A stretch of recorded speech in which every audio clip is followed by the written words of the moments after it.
Hello guys, आप सभी लोगों का स्वागत है मेरे चैनल एनिमे सेनपाई पर। और आज मैं आपके लिए विनलैंड सागा के सीजन 2 के एपिसोड 22 को हिंदी में एक्सप्लेन करूंगा। तो चलिए इस एपिसोड के एक्सप्लेनेशन को शुरू करते हैं। तो एपिसोड की स्टार्टिंग में ड्रॉट थॉरफिन को पंच मारता है और सभी कहते हैं ये रहा 16। फिर ड्रॉट 17th पंच मारता है, इसके बाद 18th मारता है और फिर वो 19th मारता है। इसके बाद वो 20th मारने लगता है और थॉरफिन अपनी गाल को आगे कर लेता है और हम देखते हैं कि सभी लोग खुश हो रहे होते हैं और कहते हैं कमाल है, वो इतना छोटा है पर फिर भी वो अभी तक टिका हुआ है। और एक कहता है ड्रॉट, तुम्हारी वजह से मैं अपने बहुत सारे पैसे हार गया और आखिर तुम कर क्या रहे हो, इस कीड़े के सर को फोड़ डालो। फिर ड्रॉट मन में कहता है कुछ तो सही नहीं है, जब भी मैं मारता हूँ मुझे जरा सा भी रेजिस्टेंस महसूस नहीं होता।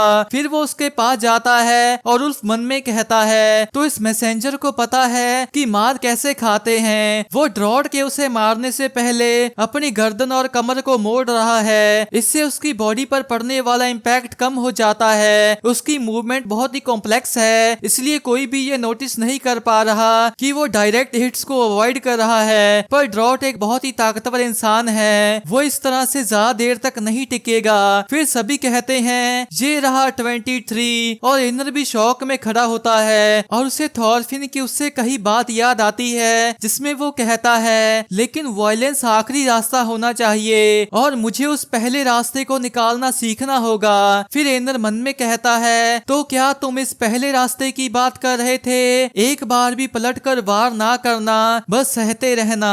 तो क्या आपसे तुम इसी तरह से रहने वाले हो। तभी स्नेक वहाँ पर आता है और हम लोग ओलमार को भी जरा सा शौक में देखते हैं। फिर स्नेक नीचे उतर कर कहता है क्या वहाँ पर कोई लड़ाई चल रही है। फिर वो दोनों वहाँ चले जाते हैं और स्नेक केक को साइड करता है, पर तभी वो शॉक हो जाता है और वो अपने सामने थॉरफिन को देखता है और एनर भी शांत खड़ा होता है। फिर स्नेक कहता है रुको, ये तुम क्या कर रहे हो, उसका इस फार्म के साथ कुछ भी लेना देना नहीं है। और इससे थॉरफिन का ध्यान जरा सा भटक जाता है और ड्रॉट उसे एक जोरदार पंच मारता है और ये देखकर वो तीनों शॉक हो जाते हैं और थॉरफिन नीचे गिर जाता है और ड्रॉट कहता है तो ये रहा एक जोरदार पंच जिससे सब खुश हो जाते हैं और कुछ कहते हैं तो वो 32 पर आखिर गिर ही गया। फिर एनर और स्नेक उसकी ओर जाते हैं और स्नेक उसके पास बैठकर कहता है आखिर तुम दोनों ये क्या कर रहे हो, मुझे तो लगा था कि तुम दोनों इस फार्म से जा चुके होगे और आखिर ये सब कैसे हो गया।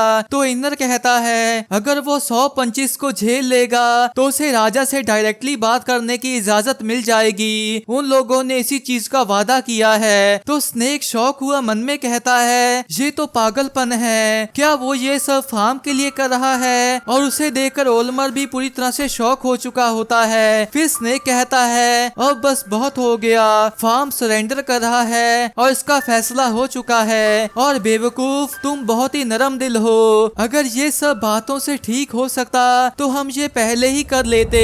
तभी थॉरफिन कहता है क्या तुम इसके बारे में पूरी तरह से श्योर हो, क्या तुमने सच में इस चीज को बातचीत से सुलझाने में जरा सी भी हिम्मत की थी। जब उन्होंने अपनी तलवारें निकाली तो तुम लोगों ने भी इसका जवाब बिना सोचे समझे अपनी तलवारों से दिया।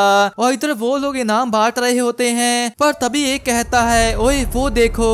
फिर ड्रॉट भी पीछे मुड़कर देखता है और शॉक हो जाता है। फिर थॉरफिन अपने टूटे हुए दांत मुंह से बाहर फेंक देता है और ड्रॉट की ओर उंगली कर कहता है आखिर तुम वहाँ पर खड़े क्या कर रहे हो, तुम्हारे पंचिस से तो वे कीड़े के काटने से भी कम दर्द हुआ। अभी 68 और बचे हैं, मैं एक बिजी इंसान हूँ, लोग मेरा इंतजार कर रहे हैं, तो जरा जल्दी करो। और उसे देखकर वो सभी गार्ड पूरी तरह से शॉक हो जाते हैं और ड्रॉट भी चुप सा हो जाता है। और स्नेक कहता है रुको, ये लड़ाई पहले ही। पर तभी एनर उसे पकड़ लेता है और स्नेक मन में कहता है एनर अगर उसने इसे जारी रखा तो वो मारा जाएगा। लेकिन एनर भी पूरी तरह से शांत बैठा होता है और वो उसके हाथ को कसकर पकड़ लेता है, जिससे स्नेक भी शौक सा हो जाता है। फिर हम लोग कुछ समय बाद का सीन देखते हैं और वो सभी लोग पूरी तरह से चुप हो गए होते हैं और अब कोई भी जरा सा भी शोर नहीं कर रहा होता। सभी लोग बस चुपचाप शांत खड़े उन्हें देख रहे होते हैं और उल्फ भी शांत खड़ा देख रहा होता है और ड्रॉट हाफ रहा होता है और कहता है ये रहा 98। और ये देखकर ओलमार की आंखों से भी आंसू आ रहे होते हैं। फिर ड्रॉट कहता है ये रहा 99 और ड्रॉट पूरी तरह से थक चुका होता है और फिर वो 100 पंच मारने लगता है, लेकिन थकान के कारण वो अपने घुटनों पर आ जाता है। लेकिन थॉरफिन अभी तक खड़ा होता है और वो सभी के सभी लोग अभी तक शांत खड़े होते हैं। फिर ड्रॉट हांफता हुआ थॉरफिन की ओर देखता है और कहता है थॉर्स के बेटे थॉरफिन, मुझे माफ करना, मैंने तुम पर शक किया, तुम सच में एक असली योद्धा हो। फिर वो वुल्फ से कहता है चीफ, इस इंसान ने किसी समय हमारी तरह महाराज को गार्ड किया था, प्लीज थॉरफिन को महाराज के साथ बात करने की इजाजत दे दीजिए। फिर वुल्फ उसके पास आता है और कहता है थॉरफिन, तुम छोटे हो पर तुम बहुत ही अच्छे से ट्रेन हुए हो और आखिर तुमने वापस वार क्यों नहीं किया? अगर तुम ड्रॉट को हरा देते तो भी सभी लोग ये मान लेते कि तुम पहले महाराज के गार्ड थे। तो थॉरफिन कहता है आखिर ये किस तरह का सवाल है? जब मैं शांति की बात करने जा रहा हूँ तो मैं खुद किसी को कैसे मार सकता हूँ? मैं तुम सभी से सिर्फ आज ही मिला हूँ, हम लोग एक दूसरे के बारे में कुछ भी नहीं जानते, हमारे पास एक दूसरे से नफरत करने का कोई भी कारण नहीं है, तो हमें एक दूसरे को मारने की क्या जरूरत है? ये सच में बेवकूफी है। ये सिर्फ कनूट और कैटिल हैं जो कि आपस में झगड़ रहे हैं। दोनों लीडर्स इसे एक चेस के गेम के साथ भी सुलझा सकते थे। इतने सारे लोगों को इकट्ठा करने की और इतना खून बहाने की कोई जरूरत नहीं थी। हम लोग सिर्फ आज ही मिले हैं, तुम लोग मेरे दुश्मन नहीं हो। और फिर उसे थॉर्स की याद आती है और फिर वो आगे कहता है मेरा कोई भी दुश्मन नहीं है, जिसे सुनकर ओलमर भी चौंक जाता है। तो वुल्फ कहता है तुम सच में एक निडर आदमी हो जो कितने सारे प्रोफेशनल सैनिकों के बीच खड़े होकर जंग को नकार रहे हो। पर कैटिल और महाराज को चेस खेलते देखना।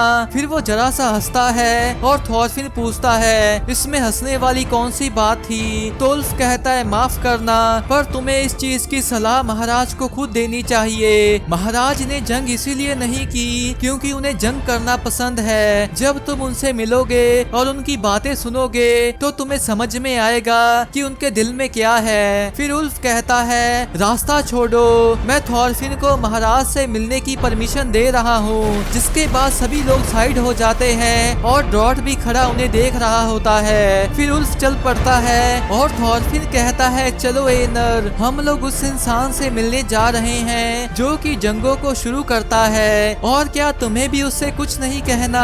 तो एनर कहता है हाँ, मेरे पास तो बातों का पहाड़ है। फिर एनर भी चल पड़ता है और वो दोनों एक साथ कनूर की ओर चल पड़ते हैं। इसके बाद हम लोग फार्म के सभी लोगों की लाशों को देखते हैं और तभी थॉरफिन रुक जाता है और हम देखते हैं कि एनर उन सभी लाशों को देखकर कहता है क्या ये सभी के सभी लोग इस लड़ाई में मारे गए हैं? तो थॉरफिन कहता है वहाँ मत देखो एनर। फिर एनर कहता है क्या पैटर भी वहाँ पर होगा? तो थॉरफिन कहता है मत देखो, अगर तुम्हें उन लाशों में पैटर मिल गया तो तुम शांत नहीं रह पाओगे। इसके बाद वो लोग कनूट के सामने आ जाते हैं और वुल्फ कनूट से बात कर रहा होता है और थॉरफिन को कनूट को देखकर पास्ट की बातें याद आती हैं कि कैसे उसने कनूट को मारने की कोशिश की थी और कैसे एस्कलार उसकी आंखों के सामने मर गया था। फिर कनूट कहता है मैं तुम्हारी और तुम्हारे आदमियों की फीलिंग्स की रिस्पेक्ट करता हूँ, तो मैं उनसे बात करूंगा। तो वुल्फ कहता है आपका बहुत बहुत शुक्रिया।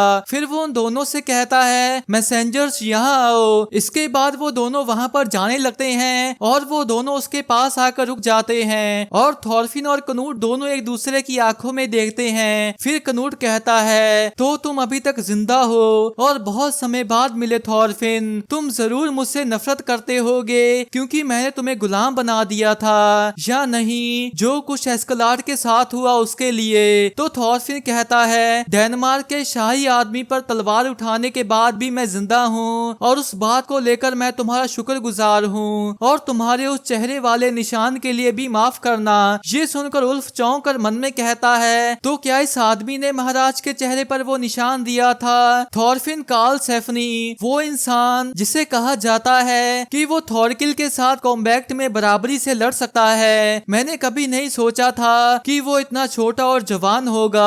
और एनर भी चौंक कर पूछता है क्या तुमने सच में राजा के खिलाफ तलवार उठाई थी? फिर कनूट कहता है इस चेहरे के साथ तो तुम्हें पहचानना मुश्किल है, पर लगता है तुम वही थॉरफिन हो और तुम तो बहुत ही प्रशंसाजनक बातें कर रहे हो। 4 साल, उस दिन से लेकर आज तक पूरे 4 साल बीत चुके हैं। एक आदमी के बदलने के लिए इतना समय काफी होता है। फिर थॉरफिन कहता है, कनूट मैं चाहता हूँ कि तुम इस फार्म से चले जाओ। तो कनूट कहता है, मैं नहीं जाऊंगा। कैटिल ने ये लड़ाई शुरू की है। कैटिल के बेटे ओल्मर ने मेरे 10 आदमी मार दिए क्योंकि मैंने उसे अपना गार्ड नहीं बनाया। फिर थॉरफिन कहता है, मैंने इसके बारे में सुना है, पर तुमने भी अपना बदला ले लिया है। तुमने इस फार्म के 100 से भी ज्यादा लोग मार दिए हैं और ये इलाका अब रिकवर नहीं हो पाएगा क्योंकि इसके बहुत से काम करने वाले लोग मारे जा चुके हैं। तो कनूट कहता है, मैंने उन्हें सरेंडर करने को बोला था, लेकिन ये कैटिल की गलती है कि उसने ये अंदाजा लगा लिया कि उसकी सेना का हमारी सेना के साथ कोई मुकाबला है और जब तक कैटिल के परिवार से कोई नहीं आता तब तक ये मसला हल नहीं होगा। फिर एनर चिढ़कर कहता है, तो इसका मतलब ये तब तक खत्म नहीं होगा जब तक तुम इस फार्म पर कब्जा नहीं कर लेते। तुम चाहे जितने मर्जी बहाने बनाना चाहते हो बना लो, पर तुम इसे छुपा नहीं सकते। तुम खुद को एक राजा कहते हो, पर तुम असल में एक चोर हो। आखिर तुम्हारे और एक नॉर्मल वाइकिंग चीफ के बीच में क्या अंतर है? अगर तुम्हें एक फार्म ही चाहिए तो खुद एक नया बनाओ, जमीन को जोतो और उसकी देखभाल करो और अपनी फसलों को उगाओ। तब जाकर तुम्हें पता चलेगा कि किसी से इस चीज को लेना कितनी भयानक और दर्दनाक बात होती है। और थॉरफिन कहता है, कनूट तुमने मुझसे गेंसबर्ग में कहा था कि तुम इस धरती पर एक स्वर्ग बनाना चाहते हो, जो लोग तड़प रहे हैं उनके लिए एक यूथोपिया।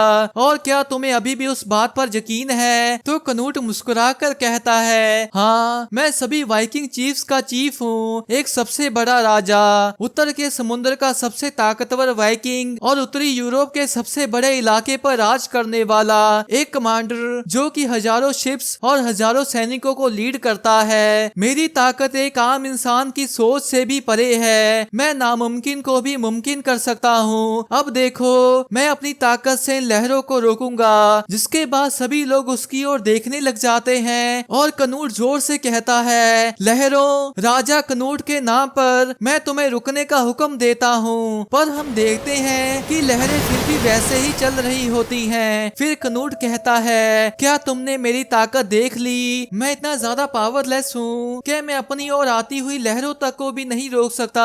क्या तुम्हें पता है कि ये लहरें कौन बनाता है? और इधर वो दोनों शांत खड़े होते हैं। फिर कनूट कहता है, भगवान बनाता है। यहाँ पर एक स्वर्ग बनाने का मतलब है उसके लॉजिक को नकारना। ये भगवान की ओर एक तरीके की बगावत है। इंसानियत कभी भी भगवान के शासन के अंदर खुशी को नहीं पा सकती। और जरा हमारी ओर देखो थॉरफिन, हम वाइकिंग्स की ओर देखो। हम लोग इस अराजकता और तबाही के लिए जिम्मेदार हैं। हम लोग निडर पायरेट्स हैं। और क्या तुम्हें लगता है कि हम लोग स्वर्ग के अंदर रहना डिजर्व भी करते हैं? लेकिन इंसान ऐसे ही होते हैं। हम लोग पाप करते रहते हैं और हम लोग ये तक भूल गए कि असल में इंसान होने का मतलब क्या है और हम इंसानों को आखिर क्या करना चाहिए। जब तक मैं इन लोगों को नहीं बचा लेता जिन्हें कि भगवान ने ठुकरा दिया है, तब तक मैं कभी भी एक स्वर्ग नहीं बना पाऊंगा। तो एनर चिढ़ा हुआ कहता है, क्या कहा वाइकिंग्स को बचाओगे? तो कनूट कहता है, हाँ, सिर्फ मैं ही अकेला हूँ जिसने कि इन पर जीत पाई है, इन पर राज किया है और इनकी ताकत को एक किया है। और मैं इन लोगों को स्वर्ग में लेकर जाऊंगा और उसके लिए मुझे ताकत चाहिए। मैं सभी इंसानियत की ताकत को एक करूंगा और भगवान के खिलाफ लड़ूंगा। फिर थॉरफिन मन में कहता है, कनूट सच में लाजवाब इंसान है। यहाँ तक कि मैंने भी कभी भी वाइकिंग्स को बचाने के बारे में नहीं सोचा। तभी एनर गुस्से में कहता है, मुझे इस आदमी को पीटने का मन कर रहा है। फिर वो कनूट से कहता है, तुम अपने इन सभी बड़े मकसदों को पूरा करने के लिए पूरी तरह से आजाद हो, पर जिन लोगों को तुमने आज अपने इन मकसदों के लिए मारा है उन्हें कौन बचाएगा? क्या तुम सिर्फ वाइकिंग्स को ही जिंदा रखोगे क्योंकि वो तुम्हारी मदद करते हैं और जो तुम्हारे किसी काम के नहीं हैं तुम उनसे ऐसे ही चुराते और उन्हें ऐसे ही मारते रहोगे? ये स्वर्ग बनाने की बात भाड़ में जाए। किंग एथरल्ड ने मेरे गाँव को जला दिया और किंग स्वैन ने मेरे परिवार को मार दिया। किया। मुझे फर्क नहीं पड़ता कि उनके कौन से मकसद थे, पर अब बस बहुत हो गया। मैं तुम्हारी वजह से और नहीं तड़पना चाहता। फिर कनूड कहता है, मुझसे जितनी नफरत करना चाहते हो कर लो, और मैं तुमसे माफी की उम्मीद भी नहीं करता। तो एनर गुस्से में कहता है, अभी अभी तुमने क्या कहा? फिर वो उसकी ओर जाने लगता है, पर थॉरफिन उसे रोककर कहता है, रुको एनर। फिर वो कनूड से कहता है, कनूड मैं तुमसे एक और बार पूछता हूँ, क्या तुम्हारा सच में इस फार्म को छोड़कर जाने का कोई भी इरादा नहीं है? तो कनूड कहता है, नहीं, मुझे कैटल का पैसा चाहिए। जिसे सुनकर थॉरफिन चुप हो जाता है और कनूड कहता है, तो अब तुम क्या करोगे थॉरफिन? क्या तुम मुझे यहाँ पर मारोगे? फिर वो अपने हाथ को आगे करता है और कहता है, तुम मुझे मारे बिना मुझे नहीं रोक सकते। इसके बाद सभी गार्ड्स उन दोनों की ओर जाते हैं और उन दोनों को घेर लेते हैं, और इसी के साथ ये एपिसोड एंड हो जाता है। तो गाइस मैं होप करता हूँ कि आपको ये एक्सप्लेनेशन अच्छी लगी होगी। अगर आपको ये एक्सप्लेनेशन अच्छी लगी है तो इस वीडियो को एक लाइक कर दें और नीचे एक कमेंट भी जरूर कर दें। इसका नेक्स्ट एपिसोड अगले मंडे को रिलीज होगा, तो उसकी एक्सप्लेनेशन वीडियो ट्यूसडे या वेडनेसडे को आ जाएगी। तो अगर आप उसे मिस नहीं करना चाहते तो इस चैनल को जरूर सब्सक्राइब कर लें। तो मिलते हैं एक और नई एक्सप्लेनेशन वीडियो के साथ, तब तक के लिए टाटा बाय बाय।